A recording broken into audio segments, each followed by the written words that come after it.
Domenicali veut que Vettel reste proche de la F1 à l'avenir.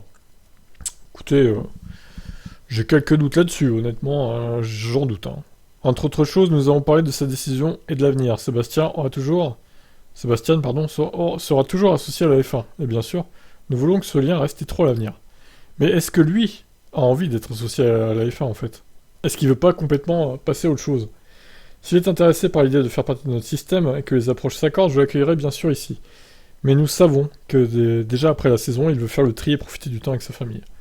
Domenicali a réfuté l'idée de Vettel disant que la F1 était en retard sur les motorisations à carburant neutre en carbone, alors que lui avait roulé avec une monoplace de ce type à Silverstone. Ça fait une grande différence. Si vous devez faire préparer une seule voiture pour un ou deux tours, ou 20 voitures pour 70 tours à une saison entière. Nous ne sommes pas en retard sur la technologie, au contraire. Nous sommes en avance sur le calendrier. Je verrai certainement de mon vivant un carburant écologique en Formule 1. Ah bah oui, on te le souhaite, Dominicali, t'es pas si vieux que ça de toute façon. Il a quel âge lui d'ailleurs? Il a 57 ans, bah oui. Dans 4 ans, hein, normalement, les carburants écologiques, donc entre guillemets. Donc oui, normalement, en 4 ans, tu seras pas mort, Stéphano. Tu n'auras que 61 ans. Quant à Vettel, est-ce qu'il va rester lié d'une manière ou d'une autre à la F1? J'en doute, personnellement. On verra, mais bon. À mon avis, ça va faire comme Kimi, il va totalement rage-quitte les paddocks et tout, quoi. Qu'est-ce que vous en pensez, vous? Ciao.